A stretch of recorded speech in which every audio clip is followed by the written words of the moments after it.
step on the field, I expect greatness. Game changer, big moves, I'm a playmaker. Tom Brady continues to do his thing. Obviously, we're playing for a division championship. This will be a huge week. Perhaps maybe you guys aren't playing your best football and it's December. No, I'm not worried about that at all. Kyler Murray, you are ridiculous. Obviously, there's a sense of urgency. I got the secret, I got the power, I am the reason. That's what the good teams do. They get better in the month of December. If we come together as a team, we can go out there and do what we want to do.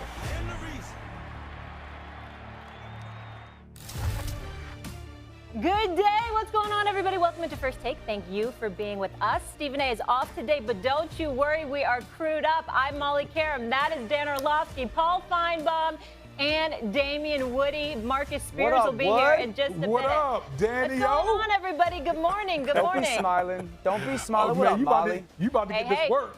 I'm about to embarrass you on television. Okay. For 60 minutes. Here we go. Speaking of embarrassments, let's go there now. The Jaguars fire head coach Urban Meyer after only 13 games. The announcement came roughly 9 hours after the latest embarrassment for owner Shad Khan. A report in the Tampa Bay Times in which former kicker Josh Lambo alleged that Urban kicked him in the leg while he was stretching in warm-ups before practice during the week of the final preseason game.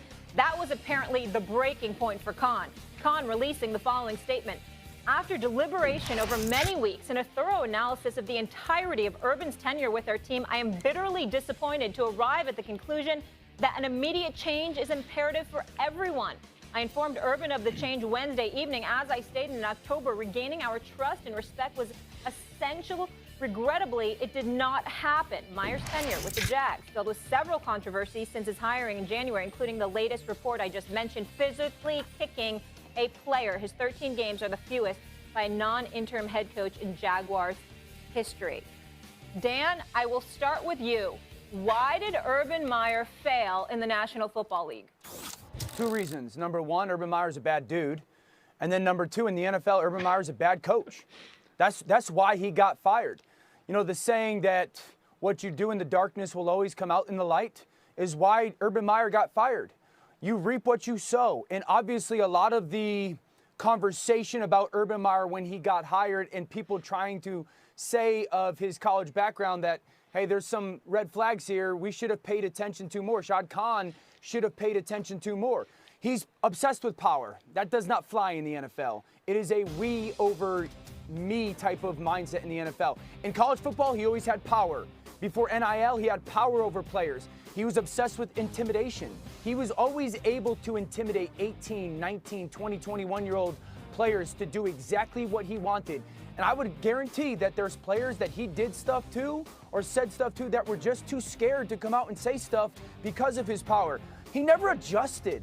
The NFL, he never adjusted his mindset in the NFL of you've got to kind of fight through losing while also striving towards winning. You lose more in the NFL than you ever did, or he did certainly in college. Trevor Lawrence got worse as the season went on. He was hired because his job, or one of his jobs, was to make Trevor Lawrence better. Trevor Lawrence got worse as the season progressed on. He's a finger pointer. He was always blaming everybody else. I never once heard him take accountability during his time as the Jacksonville Jaguars head coach. And I'd say the last part is this. He inherited a poor culture in Jacksonville and made it worse in 6 months. But I think the most important thing is this. He's a bad dude, and he's a bad NFL coach.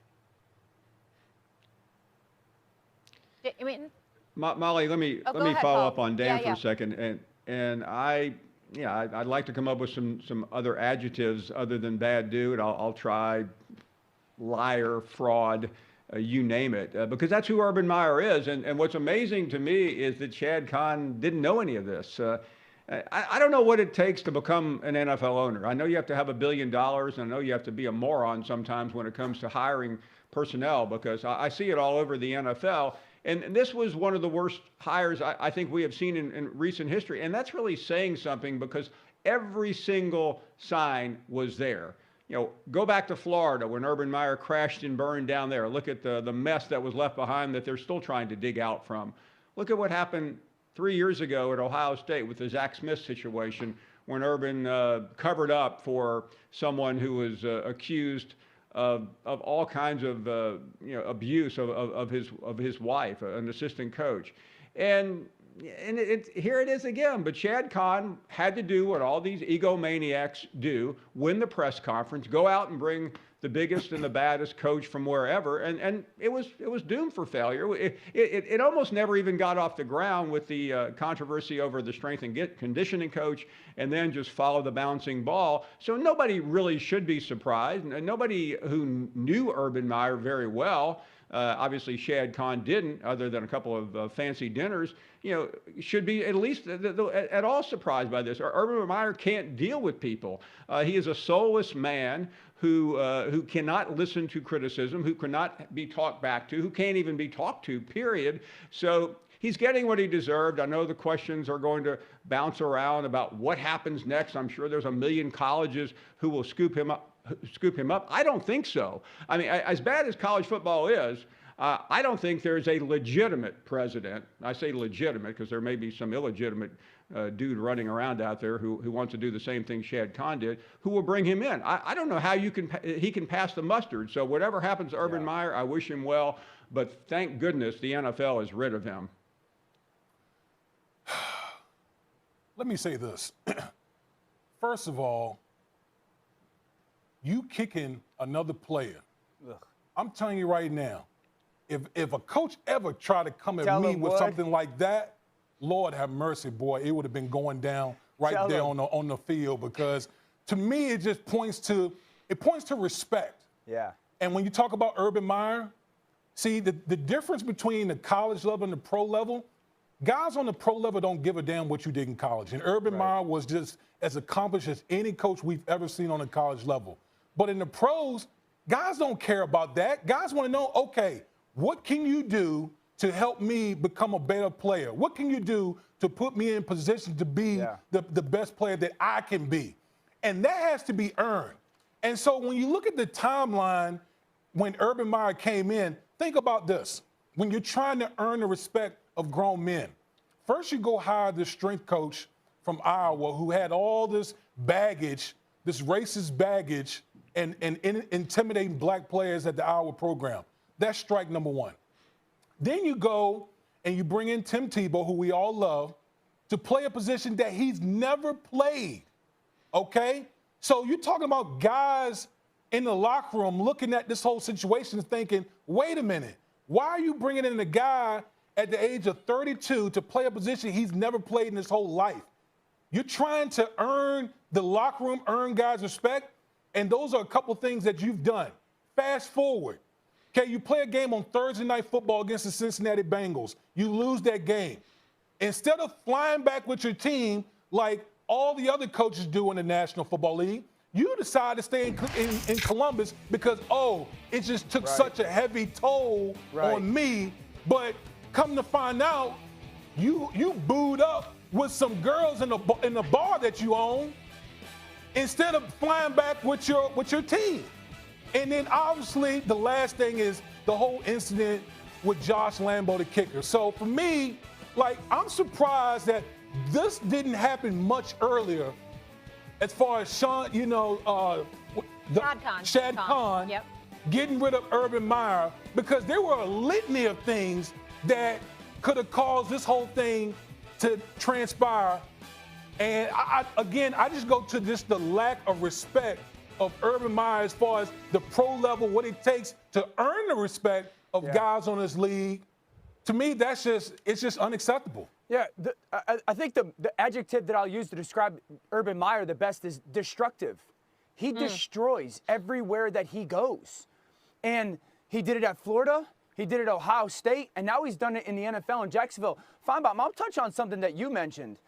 I'll challenge all the NFL owners, and I'll challenge all you presidents at these institutions. Why hire this man? Why?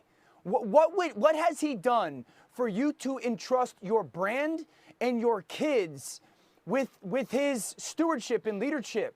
Woody, you just laid out everything that he did. He kicked a player. I mean, he kicked a player. That has nothing to do with coach to player. That is human to human. That is man to man. That he thinks that he's better than everybody else, that he can go kick. And I'll credit Josh Lambo for coming out and having the courage to say it. Because I'm sure some people were like, oh, maybe you don't need to say anything. I'll give him credit for having the courage to say it. This guy's a liar. He's a phony. He does everything in darkness and it doesn't think that it's going to come into the light. He's getting exactly what he deserves. Why did he get fired? Because he's a destructive person. He's a bad human being. And for the longest time, because he's been great at his job, which he has been at the college level, people allowed it to slide. And I get it with why did Shad Khan fire him? I'm with you on that, Feinbaum. I thought there was the chance that it might work, but I will always give him credit for making the choice. Like, at least he had the wherewithal, I got to move on right now, and I made a mistake. You didn't make the right decision, but you made the decision right. Urban Meyer should not be a head coach in the NFL or in college football ever again. We know who he is now. That's the best thing that's happened to the football world in the last 6 months is we know exactly who he is. Dan, we've known who he is for a long time, but let me address one side of this. In the last 25 years, Urban Meyer is the second best football coach in the game of college football behind Nick Saban. That's the positive, and that's what all these people have looked at. But you are 100% correct, and I know this. If you're out there watching, you feel like this is piling on. This is not piling on. This is a group of people telling the truth about a dirtbag, and I don't know any other way to say it because that's what Urban Meyer is, and it's about time that everyone collectively has come together to tell the truth because there's been way too much cover-up about him. Ohio State covered it up a couple of years ago. He should have been fired the moment those allegations about covering for his assistant came out, but instead it's college football. We're in the national championship. Let's gather around the flag, suspend him for a couple of meaningless games, and then hope to win the national championship because that's what college football is all about. But I really do hope, Dan, you're right. And I know there's some president out there going, man, I'd sure like to introduce Urban Meyer at my university. Well, go ahead and do it, but you will be disgraced. And I hope this conversation continues if he's ever considered for another job. Yeah, listen, I just, for me, man, I know what he did in college, but the man just never respected players, whether it be on the collegiate level and the pros. It's just so apparent, just by his actions. We talked about all the things that he did behind the scenes at the different stops in college and obviously with the Jacksonville Jaguars, man. When you give people that much power, that much carte blanche, oftentimes it just reveals who they are. He wasn't able to adapt and change in the National Football League. We'll leave it there. Darrell Bevell will take over as the interim coach. Gentlemen, Paul will be back with us. We'll have more on this later. And I just want to say, Tim Tebow is with us here tomorrow on First Take and really looking forward to hear his thoughts on his former coach as well. I know they have a very close relationship. We'll keep it rolling. Huge hit for the Arizona Cardinals. Kyler Murray losing his #1 weapon for the second time this season. DeAndre Hopkins is expected to miss the rest of the regular season with a sprained knee suffered on Monday night, but the team is hopeful to get him back at some point in the postseason. League sources telling our Adam Schefter and Jeremy Fowler. Let's take a look at the playoff picture now. The Cardinals currently sit as the 3 seed in the NFC. They can clinch a playoff berth with a win over the Lions this weekend. That's in Detroit. Their chances look good as Arizona is one of 2 teams without a road loss this season. Damian, I'll start with you. Can Arizona win a playoff game without D-Hop?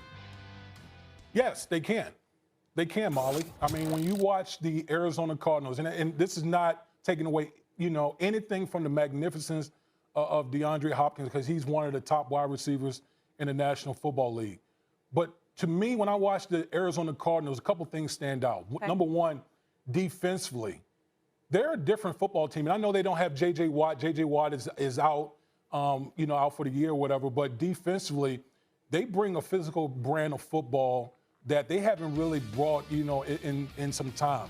I think that's one thing that's working in their favor. Number two, you got Kyler Murray. I mean, Kyler Murray is one of the best quarterbacks that we have in this league. And his playmaking ability, both with his arm and his leg, he can play from within the pocket. Obviously, he can play, when things break down. James Conner has just been a revelation for the Arizona Cardinals. The Cardinals have a level of physicality on the offensive side of the football that people mistake because they kind of have this, people think of the Arizona Cardinals as a spread team. And so when you think of spread teams, you think of teams that are less physical.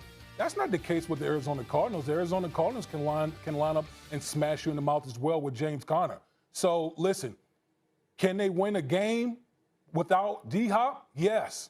I mean, if you're talking about a team that's undefeated on the road, people, do you know the mentality that you got to have as an organization to be undefeated on the road? With DeAndre. This is a team that can win. That can win a playoff game. They've won with a backup quarterback. Nah, this is when they we get won to with have a backup fun. quarterback in there. This is when we get to have fun. I can see a side eye in my sleep. You all know who said that. Well, the fact, listen, he's a quarterback, and of course he's going to glorify the wide receiver. The fact that you think a wide receiver going down is just going to totally dismantle the Arizona Cardinals is ridiculous. Do I look like The Rock when I do this, guys? Do I look like Dwayne Johnson, The Rock, a little bit? Sure, Molly, go with it. All right, go ahead, Dan. Well, you're dead wrong. First of all, it's disrespectful. It's disrespectful to say, yeah, the Cardinals are going to go into the playoffs and win a game without one of the, if not the best receivers in football, in DeAndre Hopkins. Really? So, no, it's disrespectful. Number one, he's a scheme changer, right? Every time on Monday when defenses sit down and set their game plan of what are we going to do with the Cardinals, they will always start with who is covering DeAndre Hopkins and how. Now that is gone. Everything about how defenses attack or plan for this football team is gone. I don't think you watched Monday Night Football this past week when you said that use physicality at the offensive line. Did you watch what the Rams did? They're going against the Los Angeles Rams. I mean, look at the guys they have up front. How many teams going to have the type of pass rush that the Los Angeles Rams can bring to the table? Okay, this is where you get body bags. How many teams? The How Dallas many teams Cowboys. The Dallas Cowboys. Okay. The Green Bay Packers. Packers. The Green Bay Packers got the type of pass rush that the Los Angeles Rams. You've been watching. Go ahead. Come on. The Los Angeles Rams. The Tampa Bay Buccaneers. The San Francisco 49ers. The Philadelphia Eagles. That's what I'm talking about, Wood. Like that offensive line got exposed specifically on the inside of their offensive line against a good pass rush. Not having DeAndre Hopkins, right? Okay. Not having DeAndre Hopkins is a huge deal. Okay. Kyler Murray in the last 2 seasons throwing to DeAndre Hopkins has 14 touchdowns and 2 interceptions. That's plus 12. To everybody else, 30 and 19. He is a different quarterback, like every guy is when he's throwing to DeAndre Hopkins. Think about it, Wood, not only on the defensive line side, but think about Green Bay. They still got Devontae. Think about Tampa Bay. They still have their guys. Dallas, they still have their perimeter guys with Amari Cooper and CeeDee Lamb. The Rams with the addition of Odell Beckham. The Cardinals, and I love Zach Ertz, and I think A.J. Green's been a nice player, but they don't have a guy on offense anymore. They don't have a guy on offense that teams are going to have to focus on. And I get, like, their defense is improved, but physical is not a word that I would describe to or use to describe their defense. I'm looking at their defense and going, the teams that they're going to play in the playoffs, again, this is a huge deal because if I'm the Green Bay Packers, here comes the run game. Tampa, the run game. Dallas, the run game. San Francisco potentially in, run game. Philly, run. They're not physical across the line of scrimmage in the run game. They're chaotic in their pass defense, and they're aggressive with their blitz package. But this is a huge deal. Look at what happened to Dallas when Amari Cooper wasn't playing and CeeDee Lamb wasn't playing. Their offense struggled.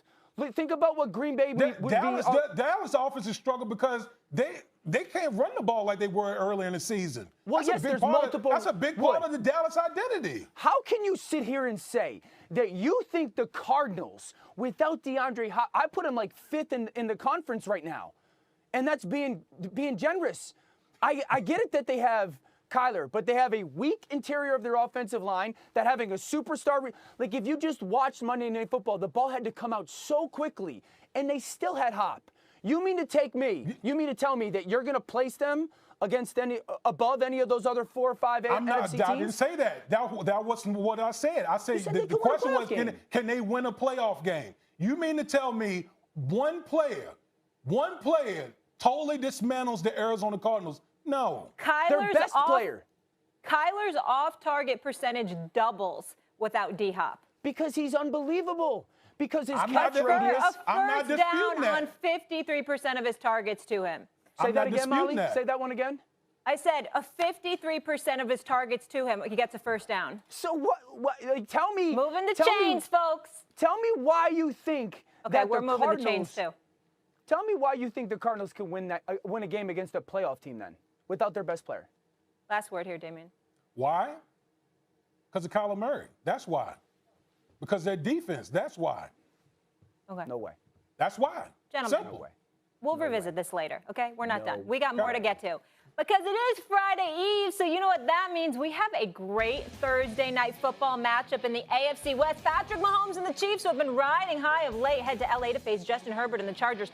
Mahomes is 11-0 on the road against division opponents. However, in Week 3, Herbert and the Chargers got the best of the Chiefs. A lot on the line in this one. Our analytics give the Chiefs a 92% chance to win the division if they beat the Chargers, but a 30% chance if they lose. A Chargers win gives them a 62% chance, but a loss drops them to just 7%.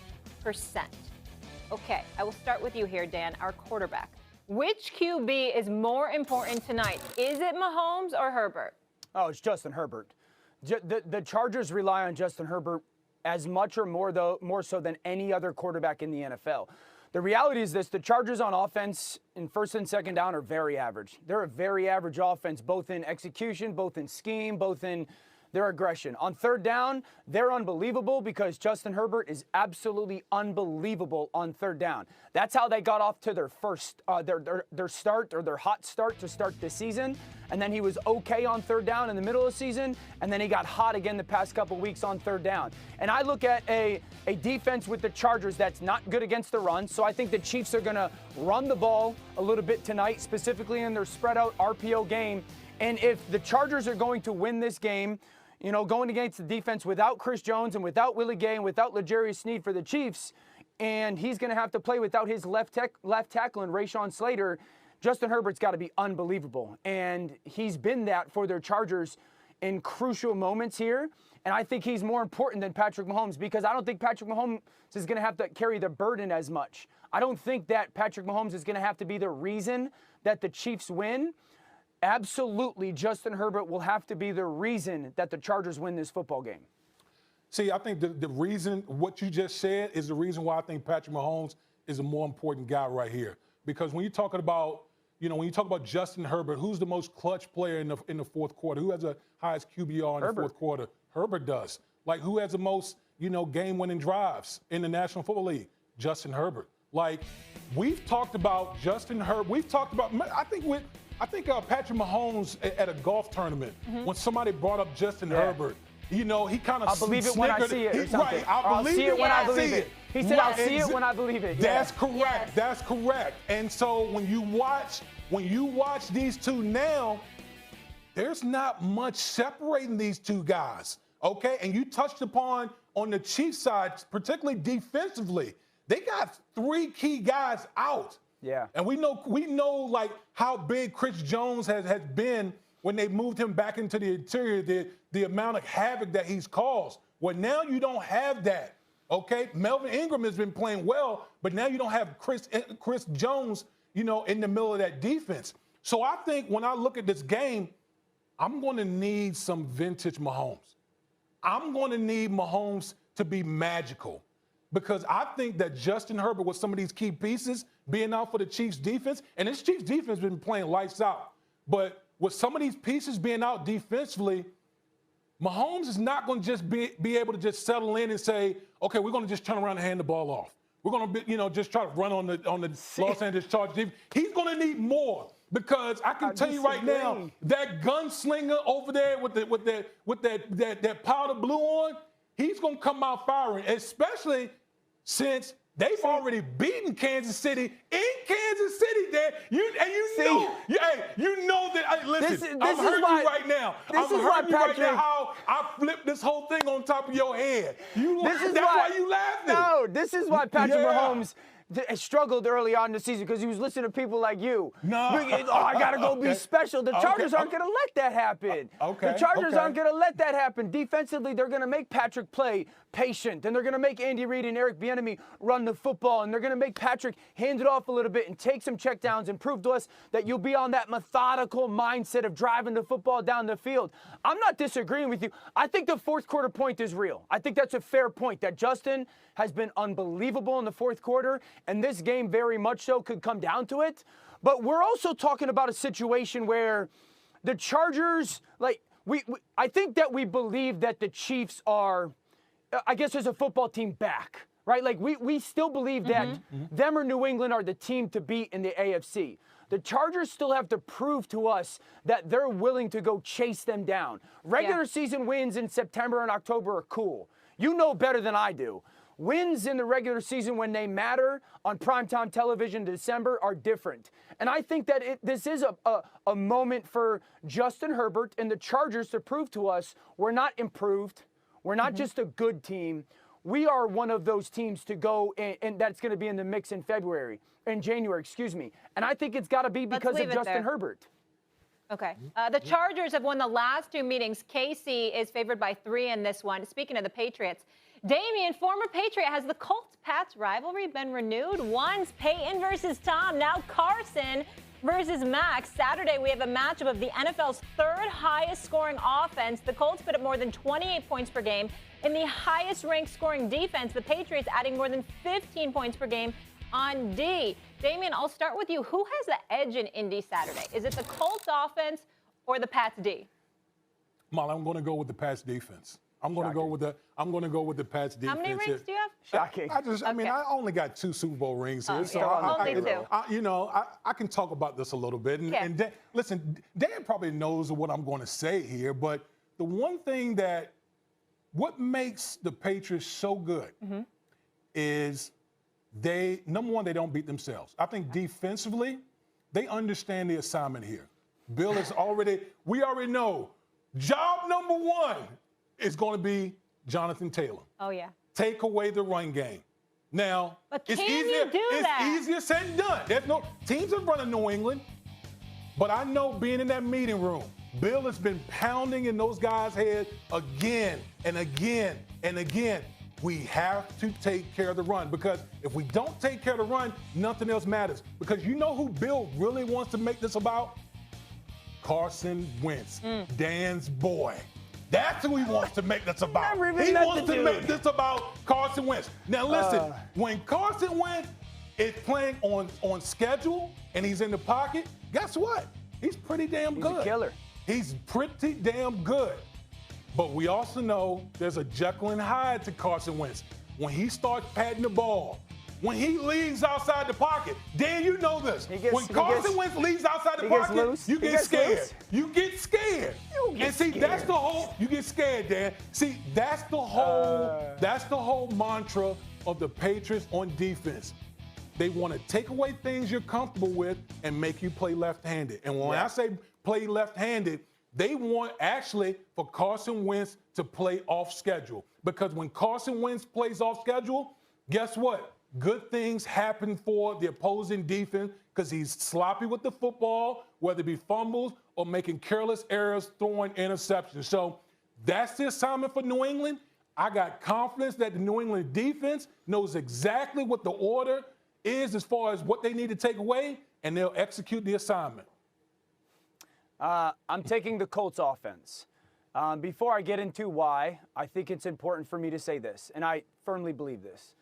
I think this is the biggest moment and challenge in Carson Wentz's career as an NFL player. I agree with that. I think it's bigger than any moment of his rookie year when he was his second year when he was the runaway MVP. I think it's bigger than that 2019 stretch in Philadelphia where he put the team on his back. My reason is this. The question still lingers. Are you back to being a good player, a good quarterback? I think we've got that answered, yes. I think Carson Wentz has kind of confirmed last year was a little bit of a mishap. I'm back to being a good quarterback. But I do believe the question is still out there. Are you back to being an MVP caliber type of player? An MVP caliber type of quarterback? I don't think he has seen this kind of challenge in his career. In this moment, a 7-6 football team that's dug themselves out of a huge hole early on because of injury and schedule. This is the game that Chris Ballard, their general manager, and Frank Reich, their head coach, put their names on the line and stood on the table for Carson Wentz for, okay? Yep. And I believe that in my heart. This is the game that Carson Wentz quiets a lot of the conversation about him. This is the game that he has the opportunity against one of the best defenses in the NFL, one of the best coaches in the history of the game defensively, to say, I'm back to being the guy that everyone thought was an MVP caliber player, that you, Indianapolis, gave a first-round pickup for. I believe in him. I have never wavered from my belief in Carson Wentz. I think your points of inside the pocket versus outside the pocket are valid. I think there's a ton of pressure on Frank Reich to own this football game as a play caller. I disagree with the way that Bill is going to approach it. I think Bill Belichick is going to give Jonathan Taylor his yards. I think it's going to be a very basketball coach mindset, almost like they did in Dallas. We're going to give you everything you want, 20 to the 15-yard line. Once you get inside the 15-yard line in that red zone area, that's when we're going to see Star Wars from Bill. And I truly believe that Bill believes that 2nd and 8 in the red zone, Carson Wentz is going to press. Second and 6, I'm going to get him to make a mistake. And I think that's the moment where, over 4 quarters, can Carson Wentz be great in those situations? I'm banking that he is. Time out 1 second, because I know you love Carson Wentz, but you also love some Mac Jones and the Patriots. So I want to be clear here, Dan. The Patriots have won 7 straight. Mac Jones is 6-0 on the road. I know you're picking their offense over Belichick's defense. Are you picking the Colts to win this one? Yeah, I am. I'm taking the Colts. You don't sound too sure about that. Well, I wasn't ready. Usually I don't have to make Usually I got to make my pick till NFL Live, you know? So like. So it was that. Okay. I apologize. Me. I apologize to Laura Rutledge and the whole NFL Who Live are you crew. taking, Molly? I got it early. New England all day. What? Well, I ain't got to ask you. Oh, come on. I mean, you ain't gotta ask already you. know the answer. Come on. Come on now. You. All right. You know where the good money is. We'll leave it there. All right, when we return here on First Take, days after Jerry Jones' somewhat shocking sound on his franchise quarterback, will Sunday be the day that Dak turns things around against my G-men?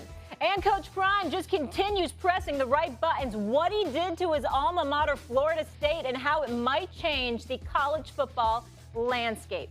Stay tuned. Much more First Take. Blow it up. That's all I got to say. A Dallas win will get them one step closer to clinching the division, but not so fast. Dak Prescott has struggled since returning from that calf, posting the 27th ranked total QBR in the NFL since Week 9. His total QBR of 9.9 in Sunday's win over Washington was the worst in his career. Meanwhile, rookie Micah Parsons getting a lot of love. So, Dan, who do you think is going to have the bigger impact down the stretch? Is it Dak or is it Micah? Oh, it's Micah Parsons.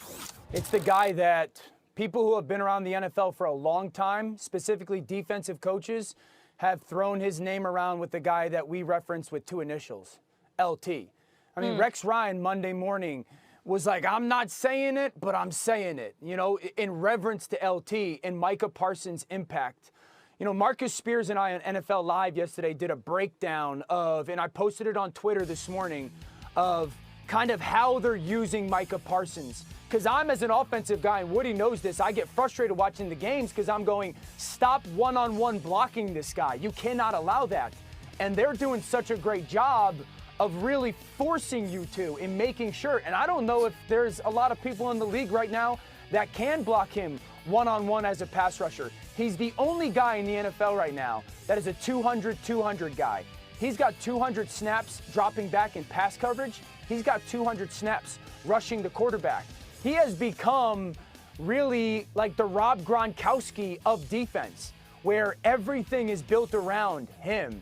And you don't have anybody to match up against him. You don't have people that you could block him with on your offensive line that you feel great about. You don't have backs that can block him. You don't have tight ends that can block him. Think about that. That's what Gronk was on offense. He was indefensible. And I think that because of his impact, you can travel with that. He's only getting better. Week after week after week, all this young man has done is show up and show up and show up. And not only is his play being dominant, he's helping Randy Gregory have moments of dominance, and DeMarcus Lawrence have moments of dominance, and Leighton Vander Esch have moments of dominance, and it's helping their secondary. I think that he is the most important and most impactful person on this football team. And if he continues to play at this level, the Cowboys have a chance to win every single game. Listen, I love Michael Parsons. I love watching him play. I think he's the defensive player of the year right now. I think that's how dominant he has been, thus far. But I'm going to have to disagree. I'm going to go with Dak Prescott, the guy who touches the ball and impacts the game far more than any other player on the field. And I think the reason I say that is because with Dak Prescott, either he improves or he gets worse, and that has a direct correlation on the Dallas Cowboys, whether they win or not. Because here's the thing, Dan, when I talk about Dak Prescott, now that we're coming down the stretch and get into the postseason, ultimately you're going to be facing some of the elite quarterbacks, right? Okay, whether it be, the Aaron Rodgers, the Tom Brady's. Can we really expect the Dallas Cowboys, as great, as great as Michael Parsons has been, can we really expect those guys for him and those guys to hold those guys down without Dak Prescott having to improve as a quarterback? Because right now, I think we can all say that Dak Prescott is in a slump. There's no question. Whether it's from some type of injury that he has going on, whatever the case may be, guys in and out of the lineup around him. But I just feel like Dak Prescott has a bigger impact, again, because he has the ball each and every down, each and every play. And when you're going against elite quarterbacks, you're going to need your quarterback to go out there and play ball, because you can't expect your defense, as good as Michael Parsons is playing, you can't expect him to hold down the likes of Aaron Rodgers, Tom Brady and company in the NFC. Yeah, I love that everyone's making excuses for Dak just not playing well. Maybe it's a calf injury. Aaron Rodgers has got a broken No, you're not. phone. No, whoa. Hold on. I'm not making excuses for Dak. I'm saying he's in a slump. I'm not he's making in a slump, excuses. or he's just playing bad football. I'm saying yes. You think he's just playing bad football, Dan? You don't think it has anything to do with the injuries in the running game or any other he's factor? playing. Listen, hold on. I think Dan is misinterpreting what I'm saying. What I'm saying is that Dak Prescott, for better or for worse, is going to impact the game more than Michael Parsons. Through his play. Okay, so Molly, to answer your question, I think he's playing bad football. I think, and I've said this, I think he's playing scared football. I don't think he's a scared person. His play is scared right now. He doesn't trust his eyes. He doesn't trust the pocket. He doesn't trust his ability to go be creative.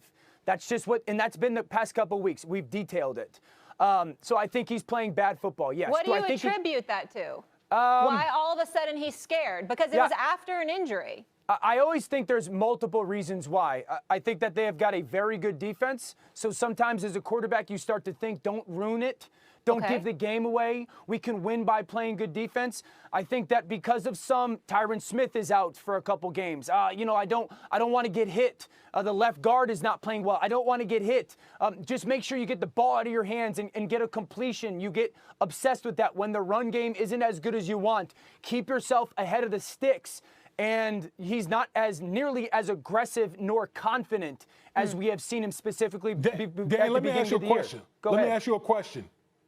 Do you think the Dallas Cowboys can win a playoff game with Dak Prescott currently playing the way that he's playing right now? I absolutely do. A playoff game, yes. A playoff game, yes. Because I still think these reasons why. I think their defense has the chance to be dominant. I think their pass rush and their blitz, their 5-man pass rush, I believe has an opportunity to be dominant. If Anthony Brown, number 30, shows up and plays good football, they're a secondary that's difficult to throw it on. I also think that Kellen Moore, their offensive coordinator, I love him. He's a dear friend. I think he'll get back to, and you know this, Wood, some of their run game where they're pulling people. So Dak Prescott they can win a game with Dak Prescott playing below average football if they get back to some of that run game and that dominant defense. Do I think they can win a championship? No, absolutely not. But a playoff game, yes. The problem with the run game is Pollard and Zeke have not been healthy. Correct. So that's the huge question mark there. And I would agree with that. I also think just scheme-wise, they've gotten away from their stuff, Molly. Again, going back to like they used to pull people a bunch, and it was as good as like the Cleveland Browns, and they don't do it that much anymore. And I've been outspoken about it, but I think because like here's my question, Wood. What happens if, and Molly, what happens if this is who Dak is right now? Like what happens if this is the style of play that you are going to get out of him for the next month? And he's not going to play really good football. You still got to find a way to win, and that's going to be because of a dominant defense. I think they're going to be in the NFC. The way the NFC is right now, I think that if Dak continues to play his way, I think they're doomed. Yeah, but I think, unfortunately, he'll get his confidence back against my terrible New York Football Giants. And I just want to mention really quickly as far as the defense, I said, okay, all right. The Giants aren't terrible. Micah Parsons, DeMarcus Lawrence, and Randy Gregory have only played 2 games together this season. So we still haven't gotten to see a ton from them as well. We'll leave it there, guys. Still ahead, Coach Prime did the unthinkable time and time again this season, with the latest example being who he primed, Deion Sanders, flipping the #2 overall college football recruit, Travis Hunter, from Florida State to Jackson State on National Signing Day. Hunter becomes the first 5-star high school football prospect to sign with an FCS team since ESPN started its rankings in 2006. He had been committed to FSU since March 2020. It's a dream that is hard to let go of, but sometimes we are called to step into a bigger future than the one we imagine for ourselves. That's what the young man had to say. Every roster is 70 to 75% African American, man. Who you think are getting these kids anyway? So the only difference in this scenario is I'm actually the head coach. I'm going to get them along with the staff, but I'm the head coach. That's the only difference. And I'm not going to say we flipped him.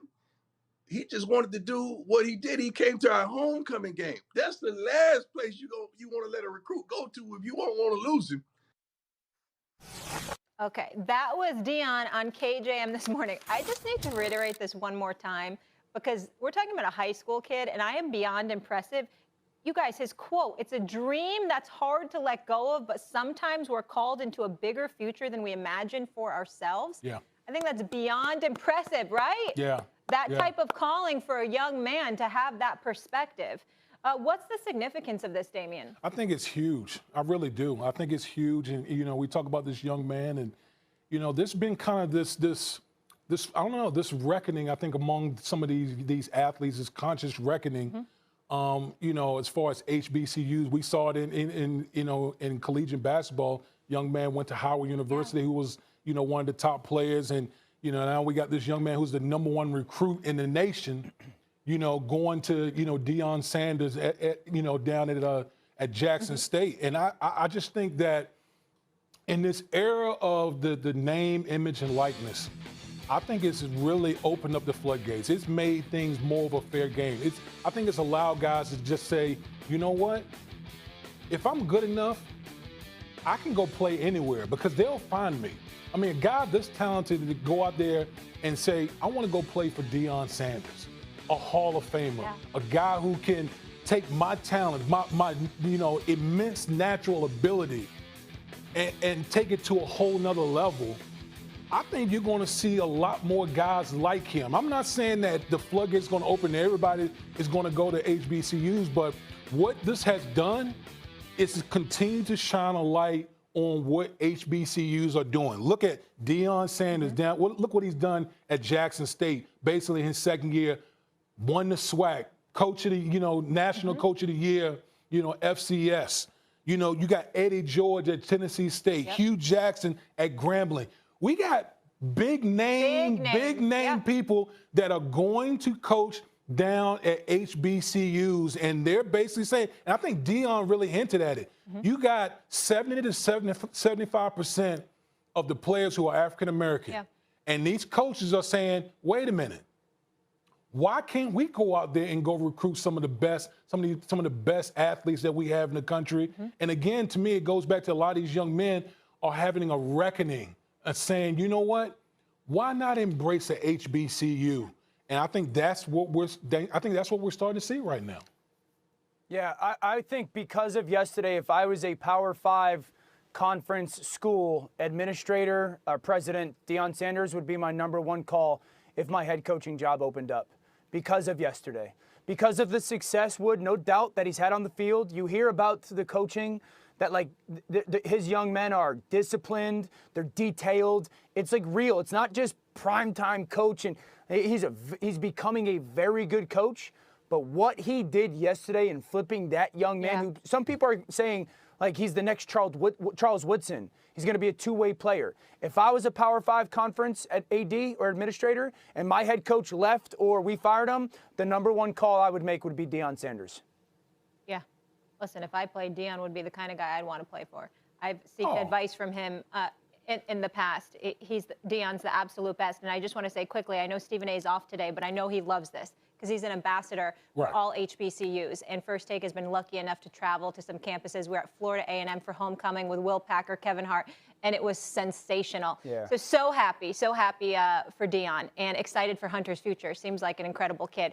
Damien, you are dismissed after 2 hours. You okay? Again. You okay? You got to go get some Advil. You are free from this butt whipping that I gave you for an hour. You got to go get some Advil after. Hey, you are free from this butt whipping, brother. You good now. You held it down, Damien. Thank you for being with us. Now you got my brother Marcus Spears coming at you behind now. He gets it daily, so. Okay. All right, let's leave it there.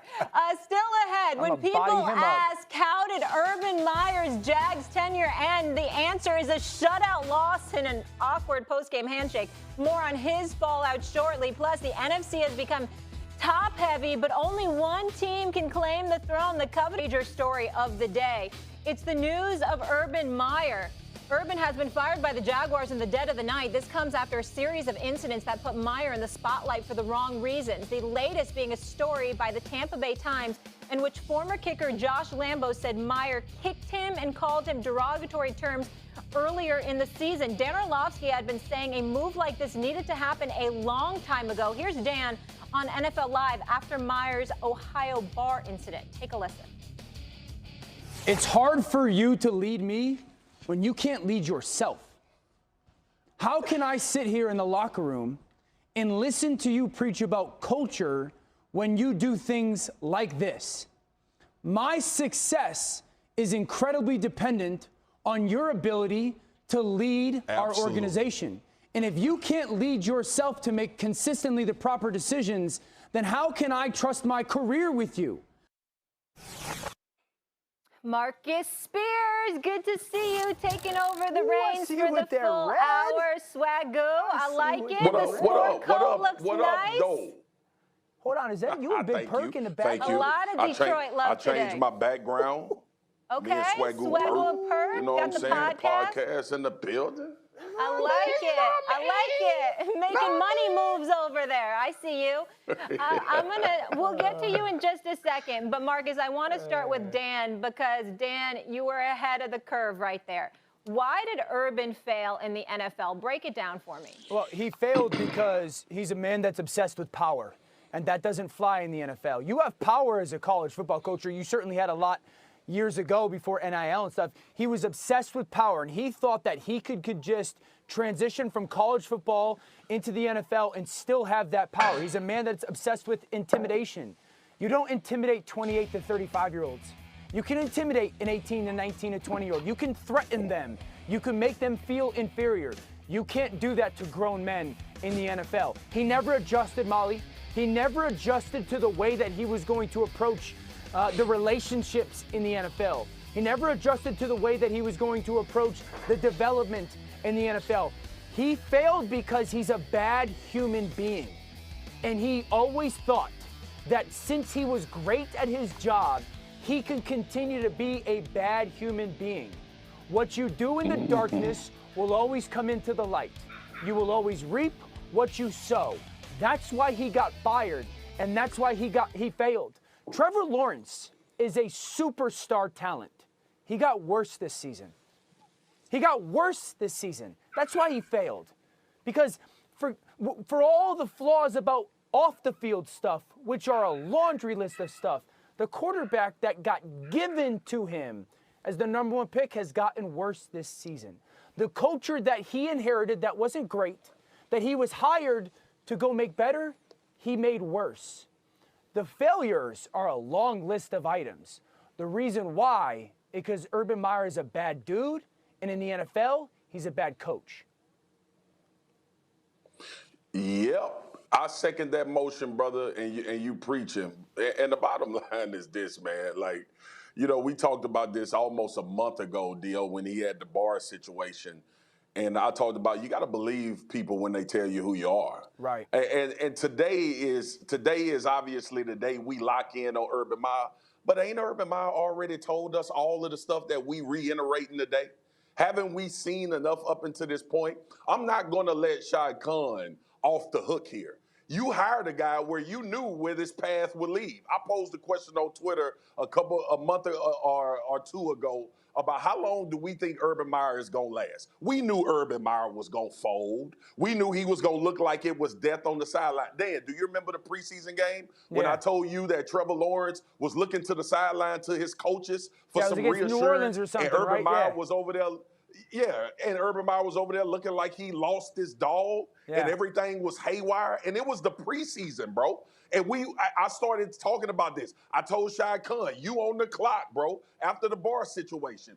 But still, ownership, this owner, and look, I know we're going to give him kudos for firing Urban Meyer and all of that. I ain't about that life today because you already knew all this. You knew this 2 months ago. You knew it 2 years ago. If you just would have read and paid any attention to who Urban Meyer was, he would have never been the coach of the Jacksonville Jaguars. Dan brought up a point about Jim Caldwell. And how in the hell does Jim Caldwell not have a job in the NFL and Urban Meyer does? A coach that has won, by the way, in Jim Caldwell. And it's not the point of making this black and white. That's a whole nother issue that we could spend an hour talking about.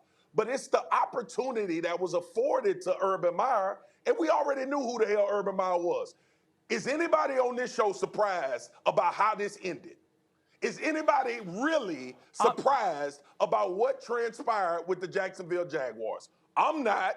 So it's just funny to me that now, oh, yes, hey, the Jaguars owner did the right thing. He started doing the wrong thing when he hired Urban Meyer. Yeah, I will say this in kind of revealing. You've told me for a while who Urban Meyer was. You've had some, you've known him a lot longer than me. I'm a little bit surprised that it went this bad this quickly. I'll be honest with you. I was excited about the hire, and I didn't know that Urban Meyer was this bad a dude. You know, I just didn't know. Like, to go kick a player, or to constantly be a finger pointer. But I will push back on you with this, because I think that what Shad Khan did was try to strike lightning in a bottle. He tried to go get a coach that had tremendous amount of success. He knows that there's been this infusion of football scheme-wise from college into the NFL, and he saw a guy that had tremendous success in kind of the college football world with quarterback development and having quarterbacks play really well. And I think that he said, you know what, I want to roll the dice a little bit on it. I will always understand coaches or ownership doing that, but I feel like we do have to give him some credit for making the move now. I like this. I live by saying a little, I don't want to say live by. Sometimes you make right decisions and sometimes you make decisions right. And he at least has the courage today to go, you know what? I was wrong. I made the wrong decision and I got to move off of it now. I got to give him some credit for that. Yeah, you can, and a lot of other people can. But Dio, I tried to remind everybody before all this started. Look, I'm about every. You know me, bro. Yeah. I'm about every guy getting this check. I'm about people being able to have second chances and opportunities. But Urban came into Jacksonville on like his fifth chance. Like, I'm not, that's bro. fair. Listen, I'm not about to give credit to Shad Khan for firing Urban Meyer. He fired Urban Meyer because this became too big. Was it not big enough when he hired a racist strength coach? Was it not big enough when he didn't fly back with the football team and ended up with a bar and embarrassing his whole franchise? That was egregious. When was it? Was it not enough at Ohio State when he was dealing with an assistant coach and played dumb? Like, come on, man. Hold on. People for who they are. One second, because Marcus, I want to ask you this though. He kicked a player. I mean, I've heard a lot of stories, but to physically kick a player, what would you have done if that was you? I'll be in prison. Show him the hands. Show him the paws. I'll be in jail. Like, yeah. First of all, Molly, like, have you even ever heard of that? A coach kicking someone? That's my thing. But I'm gonna tell you, Molly, look, it ain't. We got to stop talking about Urban Meyer as a coach. To Dan's point, and what I've been saying, this dude is a bad human. Yeah. That's what it is. Like, we go, and look, I know that it ain't a bunch of church boys and choir boys roaming around in the NFL. This is not particular to Urban Meyer. But most of those guys we talking about that ain't choir boy and church boys, they not leading an organization. They weren't given full power to do what they wanted to do with an NFL franchise with young, impressionable players, and more importantly, a guy at quarterback at the most important position that you're trying to groom not only to be a good quarterback, but I've heard Dan Orlovsky say 1,000 times, you groom him to be the CEO of your organization. And that's the guy you chose to lead with all of the stuff that he came in with. So, listen, not surprised. My reaction, if y'all want my analysis, not surprised. Believe who the hell people are when they tell you are. And wins and losses, obviously we know wins cover up a lot of things. They can't cover up Urban Meyer. Can't do it. Yeah, party's over. All right, Although gentlemen. he wasn't getting none of them anyway. We'll keep it rolling. Still ahead, he's a bad man. That we already know. But does that bad man need the 1 seed to ensure another Super Bowl? We get into that. Thursday night football, Chiefs-Chargers. What a matchup. So much on the line. Swagoo helps break down that game in such a way that he's going to put...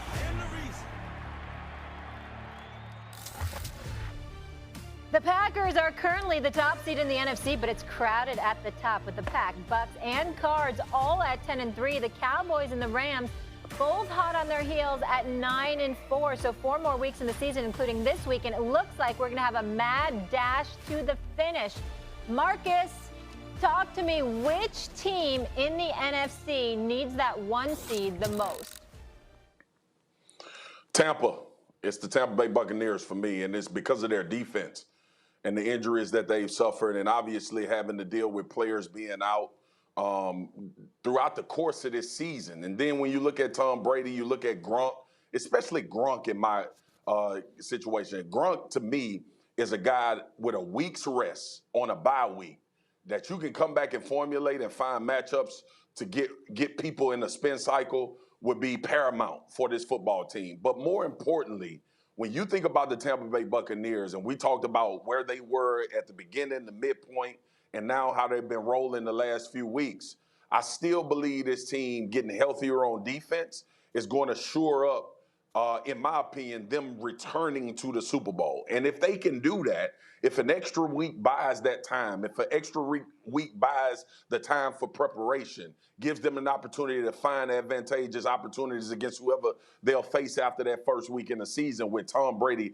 at quarterback, you could almost write a ticket that Tampa will end up in the Super Bowl. But I think they benefit from it more because the defensive side of the football for them needs to continue to get healthy. And if they do and get back to form in which we saw them down the stretch last year, it could also be a unit that could carry them with as well as this offense has been playing in recent weeks.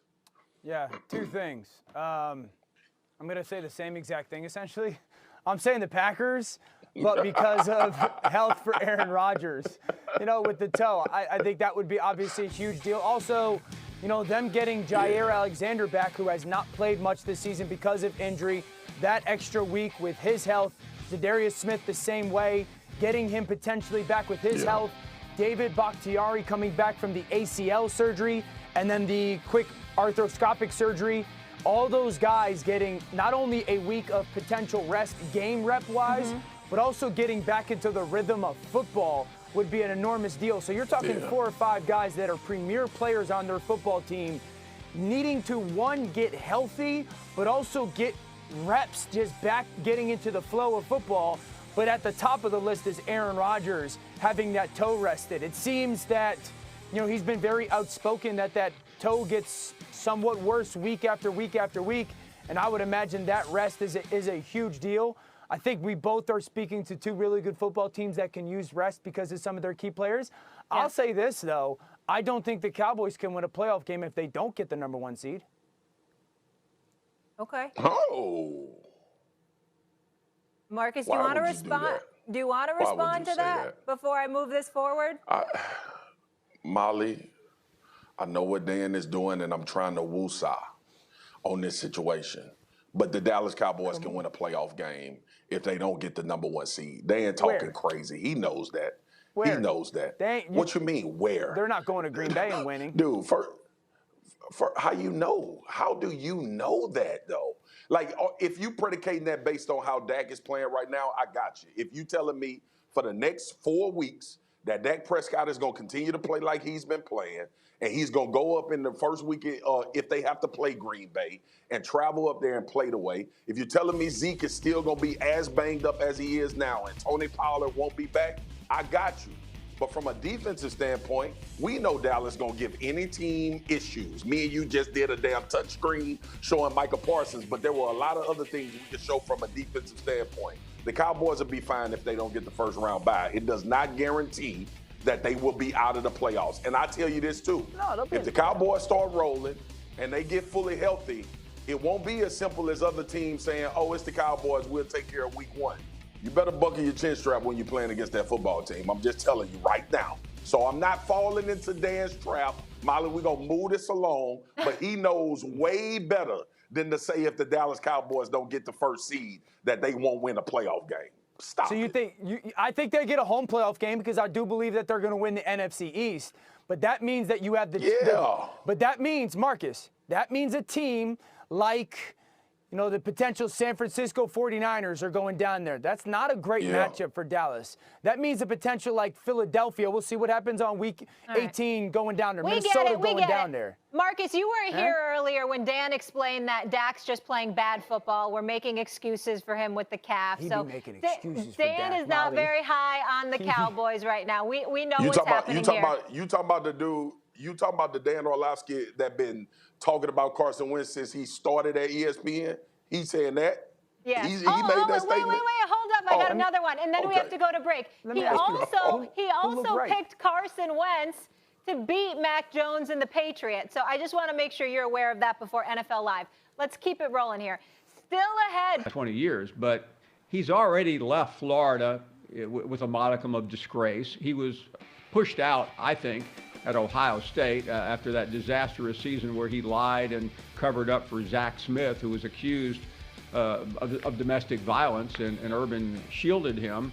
And look what has happened here in the NFL. It's right there for everyone to see. There's no reason to throw any more darts and daggers at Urban Meyer. He's taken enough shrapnel today, but he's deserving of all of it. And the idea that a college president, and that's really where the decision lies, Molly, would sign off on sitting at a press conference at a major university with this guy is beyond me. And I'm as cynical of the sport as anybody alive, but I don't think there's a single college president who would disgrace himself or his university and be part of an introduction to Urban Meyer as our next head football coach. Yeah, I was going to head another direction, and thinking about what you just said, P-Town. By the way, it's good to see you, my brother. P-Town. It really brings me to what Paul just said, and I was going to say Urban Meyer will be hired by a college because we've seen time and time again disgraced, disgruntled guys with foolishness on their records get hired by universities that are, quite frankly, desperate. But here's the thing, and this would kind of change my mind into it being a no, is listening to Paul talk. Because now when you hire Urban Meyer, it's an indictment on you. See, it's not going to be about, well, I had a good conversation with Urban and he changed. You know, he made me feel comfortable and we talked about some things in the past. That's no longer going to work. That's not going to fly with media and even at times some of your boosters, even though we know the desperation in college football and in the pros, because Shad Khan had all of this information too, P-Town. before he decided to hire Urban Meyer. But I think now it's more about the indictment on the individual that decides to hire Urban Meyer, as opposed to the backlash that would be taken by the football part of it or the school part of it. If you're a president, based on what Paul just said, which swayed me in a different direction, and you hire Urban Meyer to be the coach, how do you justify him leading young men without you being a part of that conversation, without people looking at you side-eyeing and associating you with the foolishness that Urban Meyer already has on his record? So for that is the reason why I don't think he'd be hired. Yeah. If we were just talking about football, wins and losses, if we were talking about presidents that could skate by or go under the radar, we'd be having a different conversation. But now when you hire Urban Meyer, you become what Urban Meyer is. And I don't know if any presidents want to put their name attached or associated with that beyond the football part of it. Yeah, hearing both you guys talk brings me back to Peyton Manning's Hall of Fame speech from this past summer. And near the end of his speech, he was talking in reverence about the game of football and how it's important that everybody attached to the game kind of grows the game. And I get where both of you guys are coming from, and I think it's important for us to use our platform in a really important way. And I would just, when it comes to the NFL, I would encourage and challenge everybody in the NFL, whether it's Roger Goodell, who's our commissioner, or there's the other owners, to not allow it to happen. I don't think it will, but to make sure that it doesn't happen. It's part of protecting the game. It's part of protecting the brand. And Feinbaum, while I agree with you, the presidents in college football, and Marcus, I agree with you. Marcus, you and I have been in this situation. I would actually like the opportunity. I want to live in a world where someone makes the mistake and hires Urban Meyer in college football. We've sat in that living room as kids. And my encouragement and challenge to parents is when your young son is listening to Urban Meyer as a 17 or 18-year-old, you better keep in your mind that this coach left his team after a loss this year to do what he did in that Ohio bar. If he's the head coach sitting in your living room talking to your son, you keep that in your mind. He's the coach that kicked a player this year. So whether he gets a head coaching job or not, it's your decision where you're, as a son, as a kid, it's your decision where you go. And it's your impact as a parent in making sure that you 20 years, but he's already left Florida with a modicum of disgrace. He was pushed out, I think, at Ohio State after that disastrous season where he lied and covered up for Zach Smith, who was accused of domestic violence, and Urban shielded him. And look what has happened here in the NFL. It's right there for everyone to see. There's no reason to throw any more darts and daggers at Urban Meyer. He's taken enough shrapnel today, but he's deserving of all of it.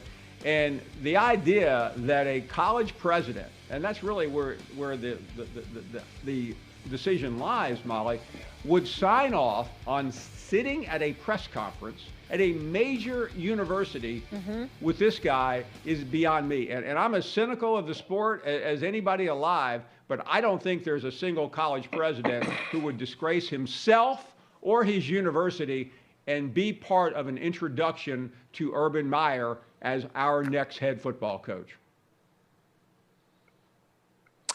Yeah, I was going to head another direction, and thinking about what you just said, P-Town. By the way, it's good to see you, my brother. P-Town.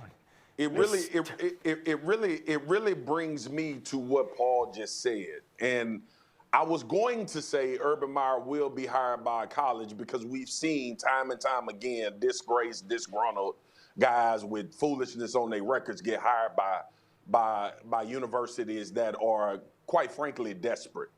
But here's the thing, and this what kind of changed my mind into it being a no, is listening to Paul talk. Because now when you hire Urban Meyer, it's an indictment on you. See, it's not going to be about, well, I had a good conversation with Urban and he changed. You know, he made me feel comfortable and we talked about some things in the past. That's no longer going to work. That's not going to fly with media and even at times some of your boosters, even though we know the desperation in college football and in the pros, because Shad Khan had all of this information too, P-Town. before he decided to hire Urban Meyer. But I think now it's more about the indictment on the individual that decides to hire Urban Meyer, as opposed to the backlash that would be taken by the football part of it or the school part of it. If you're a president, based on what Paul just said, which would sway me in a different direction, and you hire Urban Meyer to be the coach, how do you justify him leading young men without you being a part of that conversation, without people looking at you side-eyeing and associating you with the foolishness that Urban Meyer already has on his record? So for that is the reason why I don't think he'd be hired. Yeah. If we were just talking about football, wins and losses, if we were talking about presidents that could skate by or go under the radar, we'd be having a different conversation. But now when you hire Urban Meyer, you become what Urban Meyer is. And I don't know if any presidents want to put their name attached or associated with that beyond the football part of it. Yeah, hearing both you guys talk brings me back to Peyton Manning's Hall of Fame speech from this past summer. And near the end of his speech, he was talking in reverence about the game of football and how it's important that everybody attached to the game kind of grows the game. And I get where both of you guys are coming from, and I think it's important for us to use our platform in a really important way. And I would just, when it comes to the NFL, I would encourage and challenge everybody in the NFL, whether it's Roger Goodell, who's our commissioner, or there's the other owners, to not allow it to happen. I don't think it will, but to make sure that it doesn't happen. It's part of protecting the game. It's part of protecting the brand. And Feinbaum, while I agree with you, the presidents in college football, and Marcus, I agree with you. Marcus, you and I have been in this situation. I would actually like the opportunity. I want to live in a world where someone makes the mistake and hires Urban Meyer in college football. We've sat in that living room as kids. And my encouragement and challenge to parents is when your young son is listening to Urban Meyer as a 17 or 18-year-old, you better keep in your mind that this coach left his team after a loss this year to do what he did in that Ohio bar. If he's the head coach sitting in your living room talking to your son, you keep that in your mind. He's the coach that kicked a player this year. So whether he gets a head coaching job or not, it's your decision where as a son, as a kid, it's your decision where you go. And it's your impact as a parent in making sure that